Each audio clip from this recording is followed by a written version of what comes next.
Our next speaker is Dr. Rajesh from Guntur, who's the director of Sudarshini Eye Hospital, has a dynamic presence in Andhra State Ophthalmic Society, a very capable and versatile surgeon, and he's going to display his teaching pearl.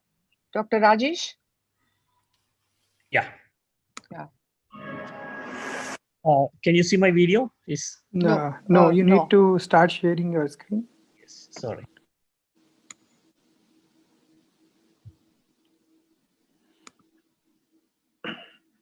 Yeah, we can see now.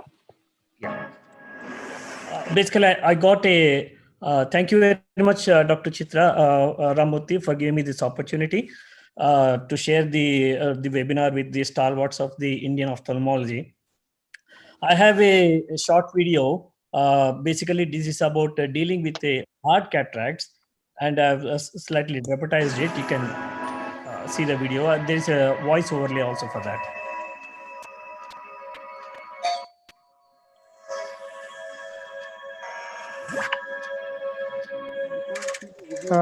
Is the Video is playing? not playing. Video is not playing. I'm sorry. Doctor, can you stop share? Then You have to share your video. Yeah. just stop share. No, yeah, just play it. Yeah. Play it.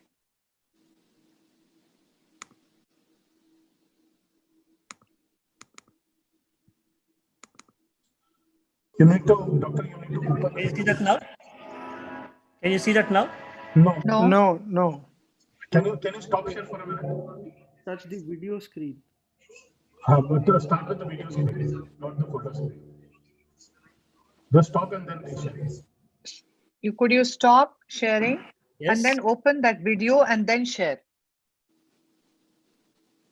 From the video. Actually, ideally, all of y'all should have done this before the webinar started. Yes.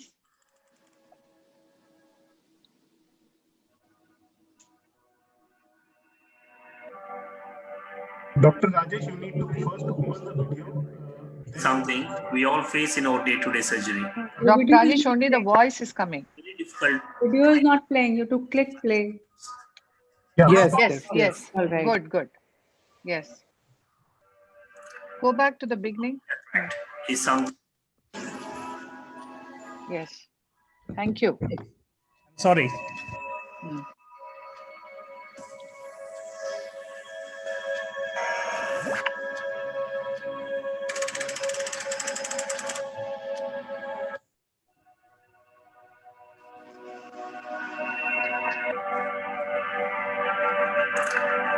Hard cataract is something we all face in our day-to-day surgery. It is always very difficult trying to manage these hard cataracts. One of the area that we find most difficult is when we are trying to break the nucleus into number of pieces. It is sometimes very difficult to break the posterior plate of the nucleus, as it may be very hard or leathery. While trying to break the nucleus into small pieces, we may cause a break in the posterior capsule or can also cause zonular dialysis.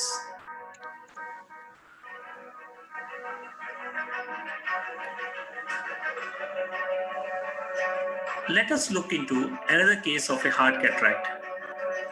We can see that we have to do many maneuvers to break the cataract successfully without damaging the posterior capsule. It is always very dangerous to go deep into the nucleus, as we risk having a rent in the posterior capsule. I always thought it will be nice to have access to the posterior plate directly to the phaco tip. Since we cannot approach the posterior plate with the phaco tip, I thought, why not flip the nucleus? That is when I tried the somersault in a half piece of the nucleus of a hard cataract.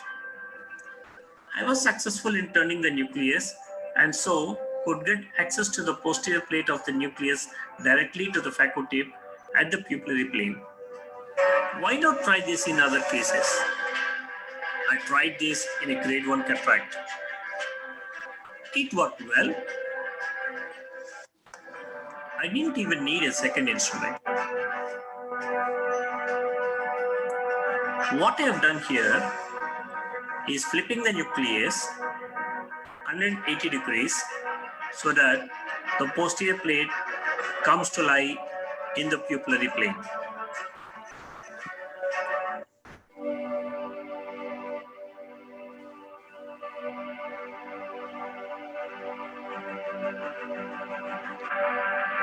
I tried in another slightly hard grade 2 to 3 cataract. Here also, I could do it successfully.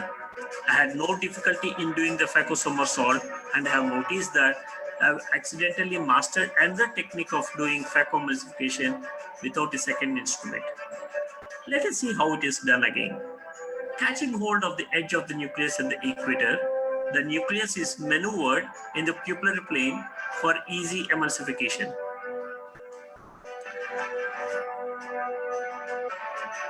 The advantage of this new technique that I have developed is that it can be done in all types of cataracts. There is less phaco time, very less phaco energy is used, and it's a useful technique to access the posterior plate easily, thereby minimizing the risk of posterior capsular breaks when we go close to it. Phaco somersault. Thank you. Thank you, Dr. Rajesh, for showing a wonderful video. Just for the sake of discussion, I wanted to bring some points forward. I think in a soft cataract, you can just go like in these modern machines, we can go into the flip is probably what is somersaulting, and you are able to do it. But in a hard cataract, I think you need to, you can't bring out the whole nucleus into unless you make a very large rhexis. I think you need to make a heminucleus and then probably do a flip, no? Yeah, in harder cataracts, it's basically the half part of the nucleus. Yes. That only. When you want to break that the half part, then it is easy to flip it and then use the somersault. Yeah, but again, I think because of the higher phaco energy, I don't think it will be that protective for the cornea. Probably the somersaulting is better for soft cataracts, no? No, all the surgery is happening in the pupillary plane only and below the pupillary plane only. We are not going into the anterior chamber. So I have noticed that I have checked the effective phaco time and the phaco energy. It's definitely less in these cases when I'm using this technique than the routine chopping or the vertical chop or other techniques. Expert opinion needed here. I would Dr. just Namrata Ramurthy. Ma'am. I think Yes. we all have been probably doing it inadvertently, but Dr. Rajesh has very aptly named it as a somersault phaco. And flip, yes, in soft we were doing it, and that was also like a somersault. In hard cataract also it makes sense because the whole curvature of the lens is changed. You know, it's concavity like that, and then it becomes a lot easier to phaco it than to go along the concavity and then sometimes to, you know, struggle it to reach at a deeper plane. But I think it's another way of putting it, but it summarizes the whole concept very nicely. Yeah. Yes, Saurabh, you wanted to say something? Yeah, ma'am. I was just making a point for sir, or rather asking him that, you know, in his experienced hands, maybe the power, time, and everything was coming up less. But, you know, there are a lot of youngsters watching this. So, you know, bringing a hard cataract way above, because it clearly looked like, you know, it's an anterior chamber phaco surgery. Phaco, yeah.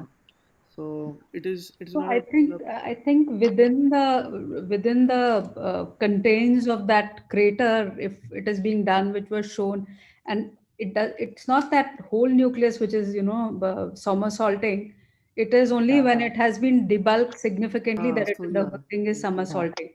So I think that concept was brought out very well. Yeah. I would like to somewhat differ in the sense that, you know, I think it's a great technique for soft cataracts. You practically phaco aspirate. You hardly use any energy and do it in the anterior chamber. And maybe in subluxated cataracts, again, you would like to bring the lens out of the capsular bag and do it. But in the hard cataracts, I do not think this is the right technique, simply because I don't believe there's anything called iris plane phacoemulsification. It's just in your mind. Once it's out of the bag, it's in the anterior chamber. And when you are using, it's a hard cap, you rightly said that you need access to the posterior plate. And the access to the posterior plate has to happen because of a phaco chop or because of a stop and chop, where you create a deep enough groove and split it into two. And maybe make small. That's why you say the harder the cataract, the more bits you do, so that the amount of energy that you make 8 bits, 10 bits, maybe as medium grade cataract, you just may chop it into 4 bits.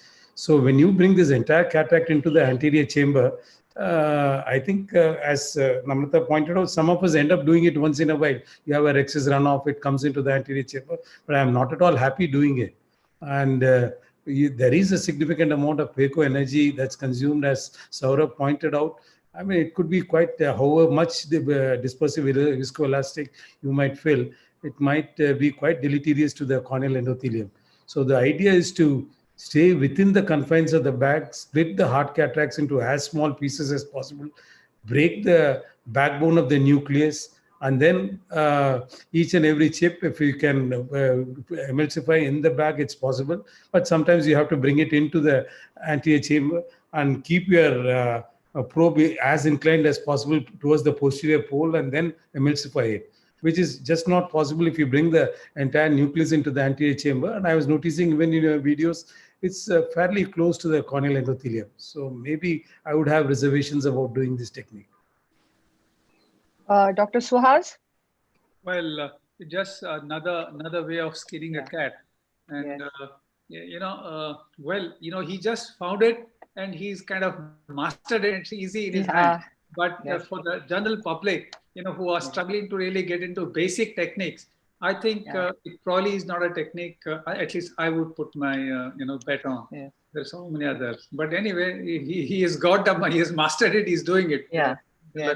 Thank you. Well, if it's a hemi-nucleus or if it's a hemi-section, sometimes even quadrants, I don't see any harm in doing it at all.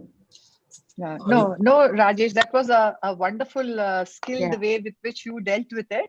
But these discussions were necessary for the general audience to know. It's more a point counterpoint. It's not that, it works in your hands, there's no harm in your doing it. But I would be a little wary of doing this. I'm trying to check the corneal endothelium in all these cases with the routine chopping, vertical chops, and with the phacosomersault. I'll come out later with the endothelium.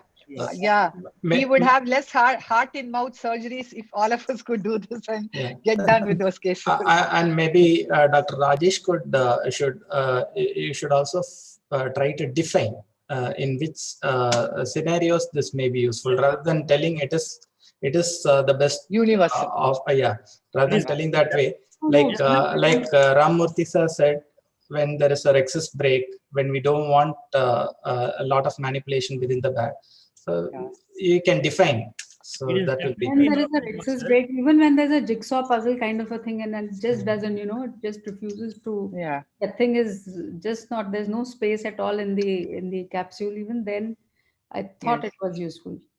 I usually anyhow for a hard cataract we go for a slightly bigger rhexis, and I make sure that it's a bigger rhexis, and definitely, of course, I avoid it in all pseudo exfoliations. Anyway, thanks a lot. It was nice hearing you, a nice video. Thank you very much.